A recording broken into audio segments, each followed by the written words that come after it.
Bulletin के आगाज में आपको बताएं, मुजव्वज़ा आईनी तरामीम आज पेश होंगी या नहीं। सब नजरें पार्लियामेंट पर। कौमी असम्बली और सेनेट के इजलासों का वक्त बार बार तब्दील किया गया। वफाकी काबीना का इजलास भी शुरू ना हो सका। मौलाना फजल रहमान इस वक्त हॉट केक बने हुए हैं। हुकूमत की मनाने की कोशिशें। मौलाना फजल रहमान ने भी हुकूमत से मुजव्वज़ा तरमीम का मुसव्वदा मांग लिया। वाज़े कर दिया कि देखे बिना हिमायत नहीं कर सकते। JUI ने हुकूमत को जल्दबाजी ना करने का मशवरा दे दिया। मौलाना अब्दुल गफूर हैदरी कहते हैं कि जल्दबाजी करेंगे तो हिमायत की पोजीशन में नहीं होंगे। उधर हम कानून साजी से पहले पार्लियामेंट हाउस में सियासी सरगर्मियां भी उरूज पर हैं। बिल्कुल, आपको बता रहे हैं अहम खबर से मुताल्लिक, और इसमें डेवलपमेंट ये है कि नून लीग और पीपल्स पार्टी ने अपने अपने अरकान को हाजिरी यकीनी बनाने की हिदायत कर रखी है। तरमीम के हक में वोट देना लाजिम करार दिया है। बिलावल भुट्टो की ज़ेर सदारत पार्लिमानी पार्टी का इजलास। पॉलिसी गाइडलाइंस जारी की गई है। नायब वजीर आजम इसहाक डार, वजीर कानून आजम नसीर तारड़, खुर्शीद चौड़, नवीद कमर दिन भर भाग दौड़ करते रहे। पहले स्पीकर के साथ मीटिंग की, आइन साजी के उमूर पर मुशावरत हुई, फिर बिलावल भुट्टो के साथ मीटिंग हुई, अहम उमूर पर एतमाद में लिया। तमाम हुकूमती रहनुमा फिर स्पीकर चैम्बर में सर जोड़कर बैठ गए। मोहसिन नकवी भी पार्लियामेंट हाउस आए, वुज़रा से मुलाकात की। खुसूसी कमेटी की भी बार बार बैठक लगी। आईनी तरमीम के मामले पर मुशावरत की गई। ऐवान सदर और वजीर आजम हाउस में भी बड़ों की अलग बैठक हुई। आईनी तरमीम की मंजूरी के लिए हिकमत अमली पर मुशावरत की गई। नवाज शरीफ भी इस्लामाबाद में मौजूद है। वजीर आजम से मुलाकात की। मौलाना फजल रहमान के तहफ़्फ़ुज़ात से आगाह किया। इस हवाले से हमारे नुमाइंदगान हमें ज्वाइन कर चुके हैं। मुख्तलिफ जगहों से उन्होंने हमें ज्वाइन किया है। पार्लियामेंट की सूरत हाल बताएंगे उस्मान खान, नैयर अली भी हमें ज्वाइन करेंगी, बहजाद सलीमी भी, और इसके अलावा शहजाद भी हमें अपडेट करेंगे। उस्मान, सबसे पहले आपकी जानिब आते हैं। ऐवान सदर और वजीर आजम हाउस में होने वाली जो सरगर्मियां हैं, जो मुलाकातें हैं, जो बातचीत है, जो मीटिंग है, जो बैठक है, क्या अपडेट करेंगे आप तफसीलन? जी बिल्कुल, कौमी असम्बली में हमने देखा कि इजलास शुरू होना था, वफाकी काबीना से ये मामला स्टार्ट होना था, लेकिन चूंकि पहला इजलास जो है वफाकी काबीना का था जिसमें इस मुसव्वदे की मंजूरी दे के इसको ऐवान में भेजना था, लेकिन ये मरहला अभी तक नहीं पहुंचा। और यहाँ पर हम देख रहे हैं कि जो गहमा गहमी थी, जो जोशो खरोश था और जो यहाँ पर भीड़ लगी हुई थी लोगों की, वो अब छटता जा रहा है जोशो जज्बा। लोग जो है वो यहाँ से अरकाने पार्लियामेंट जो है वो जा चुके हैं। बहुत कम लोग हैं, वफाकी वुज़रा जो है उनकी वो अपने अपने चैम्बर्स में मौजूद हैं। बाकी जो अरकान थे वो यहाँ से चले गए हैं। बुनियादी वजह यह है कि अभी तक किसी को कुछ मालूम नहीं है कि किस वक्त इजलास शुरू होगा और कब ख़त्म होगा और कब तरमीम के लिए वोट देना पड़ेगा। लेकिन अब जो हिकमत अमली है, जो ऑप्शन सेकंड ऑप्शन है, उसके ऊपर गौर किया जा रहा है, और वो ये है कि कौमी असम्बली का जो आज बुलाया गया था इजलास, जो बार बार ताखीर का शिकार हुआ, उसको ख़त्म कर दिया जाए। और ये तजवीज़ स्पीकर को बाज़ाब्ता तौर पर दी गई है कि 12:05 पे नया इजलास जो है वो बुला लिया जाए। ये लीगल राय जो है स्पीकर को दी गई है। अब स्पीकर ने फैसला करना है कि जितनी जल्दी इत्तफाक राय होता है कि आज की तारीख में इजलास बुलाया जाता है या फिर ये कल के तारीख में जो है इजलास होगा। क्योंकि हम पहले भी बताते जा रहे हैं कि 16 सितंबर की बड़ी अहमियत यहाँ पर जो है वो बताई जा रही है। तो हम देख भी रहे हैं कि ये मामला जो है वो अब कल की तारीख पे जाता हुआ, यानी 16 तारीख में जो है ये कानून साजी और आईनी तरामीम की मंजूरी को जो है मामला जाता दिखाई दे रहा है। लेकिन ये मामला चूंकि सारे का सारा इस वक्त मौलाना फजल रहमान के गिर्द घूम रहा है। उन्होंने ना सिर्फ पीपल्स पार्टी को, मुस्लिम लीग नून को, तमाम हुक्मरान जमातों को इंगेज किया, बल्कि जो अपोजिशन की जमातें हैं उनके साथ भी उनके कई एतवार हो चुके हैं। और हमने जैसे कल बताया था कि मौलाना ने मुसव्वदा मांगा और उसके बाद जवाब देने का कहा था, तो आज भी जो उनके जवाब आया वो यही है कि पहले तहरीरी मुसव्वदा दिया जाए, क्योंकि मौलाना जो है वो इस वक्त ट्रस्ट डेफिसिट बिल्कुल पहले तहरीरी मुसव्वदा दिया जाए। उस्मान हमारे साथ मौजूद है। नैयर अली, जिस तरीके से हम देख रहे हैं कि अभी तक तो पहला मरहला ही मुकम्मल नहीं हो सका है, जो खुसूसी कमेटी है उसके इजलास में इत्तफाक राय नहीं हो सका है, तो ये मामला आपको किस तरफ बढ़ता दिखाई दे रहा है? क्योंकि हम देख रहे हैं कि हुकूमत को जल्दबाजी ना करने के मशवरे दिए जा रहे हैं। जी बिल्कुल, और वही बात जो हम अपने नाजरीन को मुस्तकिल सुबह से ही बता रहे थे कि जो खुसूसी कमेटी है पार्लिमानी, उसमें यही एक बुनियादी एजेंडा और यही एक बुनियादी तहफ़्फ़ुज़ात जो तमाम सियासी जमातों की तरफ से आ रहे थे कि उजलत में जो है ये बगैर मुसव्वदा दिखाए आईनी तरमीम लाने की कोशिश की जा रही है। पहले मुसव्वदा दिखाया जाए कि शिक पे बात की जाए, और इसका आगाज़ भी हुआ था सुबह के वक्त के शिकवार, उसके ऊपर बहस शुरू हो गई थी। आईनी जो तरमीम है उस उसके हवाले से। लेकिन फिर हमने देखा कि वो 3-4 तरमीम पर बात होने के बाद, वो भी वर्बली बात हुई थी, किसी के पास मुसविदा नहीं था, और वो ज़बानी बात होने के बाद जो है वो फिर मौखर किया गया, उस इजलास को ख़त्म किया गया। और उसके बाद जब पार्लिमानी पार्टी का इजलास हुआ तो फिर उसके बाद जो है वो खुसूसी कमेटी इजलास की बाज़गश्त सुनाई दी कि अब नए सिरे से होगा। फिर उसका भी वक्त तब्दील होते होते 8:30 बजे आखिरी वक्त आया था, और उसके बाद अब कोई वक्त अभी तक आया नहीं है। अब आपको ये अपडेट करती चलूँ कि एक तरफ वज़ीर आज़म हाउस जो है वो इस वक्त जो कानूनी माहिरीन हैं उनकी सरगर्मियों की आमाजका है, और दूसरी तरफ जो है वो ऐवान सदर में सदर आसिफ अली जरदारी और उनकी टीम के साथ जो है कानूनी टीम सर जोड़कर बैठी है। और तीसरा बिलावल भुट्टो जरदारी के चैम्बर में इस वक्त भी अटॉर्नी जनरल जो हैं वो मौजूद हैं, और उनकी कानूनी टीम जो है वो उनके साथ वहाँ पर भी मुशावरत जारी है कि आया ये ऊँट किस करवट बैठेगा। ये जो आइनी तरमीम है वो मौलाना फजलुर रहमान की बताई गई जो एक तहफ़्फ़ुज़ात हैं और वो जो उनकी तजावीज़ हैं उनके मुताबिक क्या ढाली जा सकती हैं या नहीं ढाली जा सकती। इस वक्त मौलाना फजलुर रहमान के 8 वोट जो हैं वो इंतहाई अहमियत के हामिल हो गए हैं, और ये भी कहा जा रहा है कि ऐवान सदर में भी ये तैयारी मुकम्मल है कि अगर किसी मौके पर जो है वो हुकूमत की जानिब से कहा जाता है कि सदर आसिफ अली जरदारी को इन्वॉल्व होना पड़ेगा तो उसके इम्कानात भी मौजूद है। दूसरी जानिब वजीर आजम हाउस का जो काफिला है वो भी तैयार बैठा है। आप हमारे साथ रहेगा, बाकी भी हमारे रिपोर्टर्स हमें ज्वाइन किए हुए हैं। JUI ने हुकूमत को जल्दबाजी न करने का मशवरा दिया है। मौलाना फजलुर रहमान ने मुसव्विदा मांग लिया है। मौलाना अब्दुल गफूर हैदरी ने क्या कहा, जरा आपको सुनवाते हैं।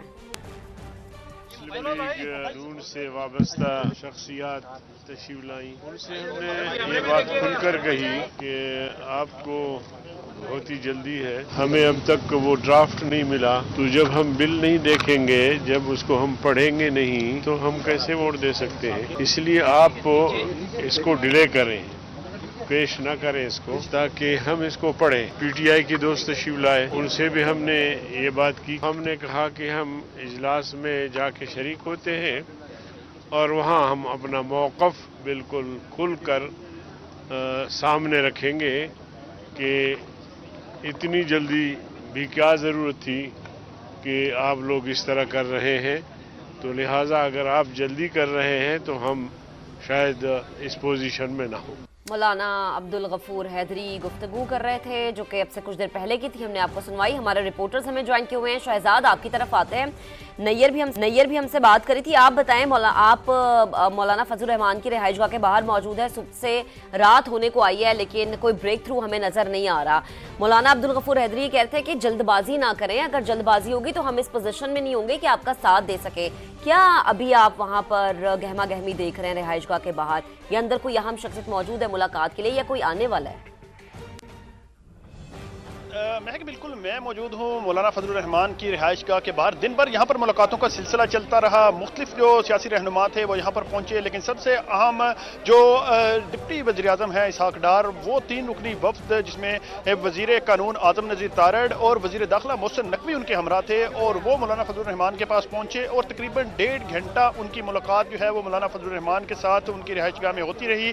हमारे ज़राए ये बताते हैं कि उन्होंने आईनी तरमीम का जो ड्राफ्ट है वो मौलाना से शेयर भी किया, लेकिन मौलाना ने उसमें जो है कुछ तरमीम, कुछ चेंजिंग्स तजवीज़ की, जिसके बाद जो है वो मौलाना फजलुर रहमान का जो मौक़िफ़ था वो लेकर हुकूमत के पास गए, लेकिन वहाँ से शायद कोई ग्रीन सिग्नल नहीं मिला, जिसके बाद जो है वो यहाँ पर तहरीक इंसाफ का जो वफ़द था वो पहुँचा।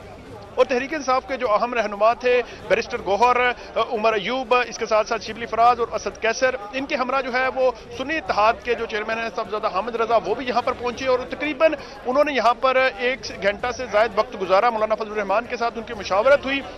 दोनों जो फरीकैन थे वो जब यहाँ से निकले तो हमने कोशिश की उनका मौक़िफ़ जाना जा सके, लेकिन दोनों ने जो है वो मीडिया से गुफ्तगू करने से जो है वो परहेज़ किया। और बैरिस्टर गौहर ने सिर्फ एक जुमला कहा कि सियासत में बातचीत चलती है और अच्छे की उम्मीद से हम यहाँ पर आए थे, लेकिन वो भी यहाँ से रवाना हो गए। लेकिन उसके बाद मौलाना अब्दुल गफूर हैदरी जो अब से चंद लम्हों पहले यहाँ पर बाहर आए और उन्होंने ये 2 चीज़ें जो है वो हम मीडिया के सामने रखी कि अभी तक जो मुजव्वज़ा आईनी तरमीम पैकेज का ड्राफ्ट है वो हमसे शेयर नहीं किया गया, और जब तक वो नहीं शेयर किया जाता हम ये कैसे फैसला कर लें कि आया उसके साथ खड़ा होना है या उसकी मुखालफत में जाना है। साथ ही उन्होंने जो दूसरी चीज मीडिया के सामने रखी, उनका यह कहना था कि हुकूमत कुछ जल्दबाजी में नजर आ रही है और हर हुकूमत को यह मशवरा दे रहे हैं कि इस हवाले से जो है वो पहले बैठकर बात की जाए, मुशावरत की जाए, और अगर उसमें कोई तरामीम में तब्दीली लेकर आनी है तो वो तब्दीली भी जो है वो हम लोग हुकूमत को बताएंगे। उसके बाद जो भी हमारी तजवीज़ होंगी वो हम हुकूमत के सामने रखेंगे। लेकिन उन्होंने ये वादे किया कि हुकूमत कुछ जल्दी में नजर आ रही है और अगर हुकूमत जल्दी में होती है तो शायद हमारे लिए हुकूमत के साथ खड़े होना मुश्किल हो।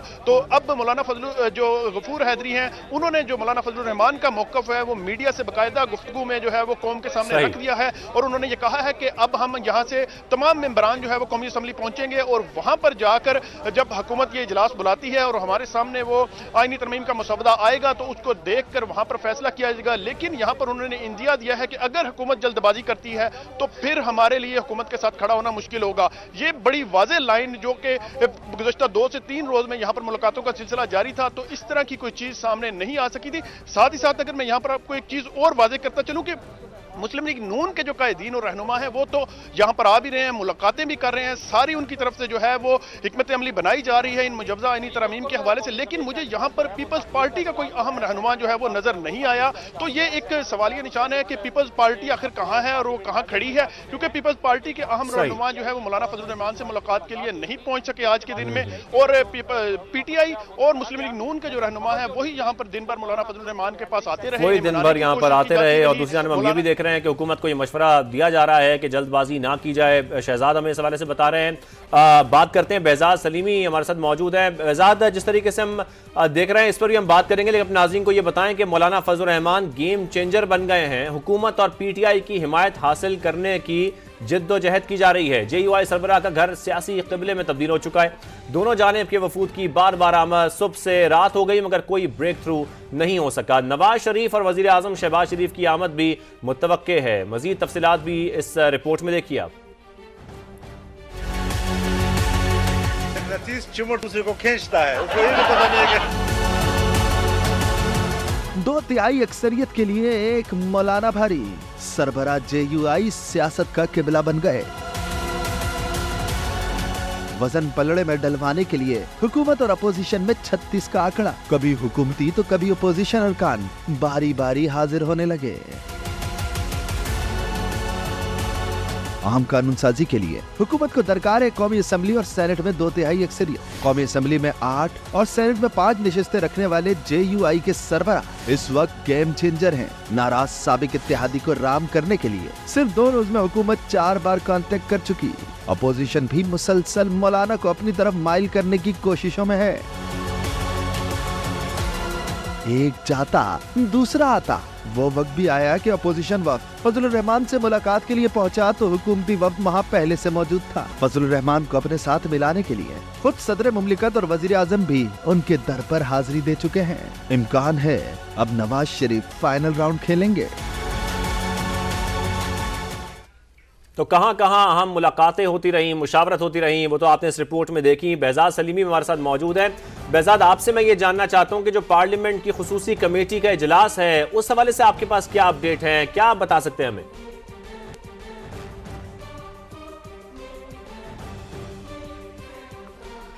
जी देखें, जब से मौलाना फजलुर रहमान के साथ ही मामला तय नहीं हो पा रहे तो वैसे वैसे हुकूमत के लिए ना सिर्फ मुश्किलात बढ़ती जा रही हैं बल्कि उसकी परेशानी में भी इजाफा होता जा रहा है। हुकूमत का ख्याल था कि मौलाना फजलुर रहमान बासानी वज़ीर आज़म और दीगर सीनियर रहनुमाओं के रब्ता करने पर आइनी तरमीमी बिल के हवाले से वोट देने के लिए आमादा हो जाएंगे, लेकिन ज़राए ने बताया कि इस हवाले से मौलाना फजलुर रहमान के बाद शिकों पर शदीद तहफ़्फ़ुज़ात हैं। आज जो मुख्तलिफ मराहल पे जो ये खुसूसी पार्लिमानी कमेटी है उसके इजलास हुए, लेकिन वो कोई भी इजलास नतीजा खेज़ नहीं हो सका क्योंकि उसमें हुकूमत किसी भी जो आइनी तरमीम बिल का मसवदा है वो वहाँ पेश करने में नाकाम रही। तो उस पर तमाम जो जमातों के अरकान थे उनके तहफ़्फ़ुज़ात थे, जिसके बाद अब ये भी देखने में आया कि जैसे जैसे मौलाना फजलुर रहमान सख्त मौक़िफ़ अपना रहे हैं, वहीं जो हुकूमत की दीगर इत्तेहादी जमातें हैं उनकी भी बेचैनी बढ़ती जा रही है। और इसी वजह से अब जो सेनेट से भी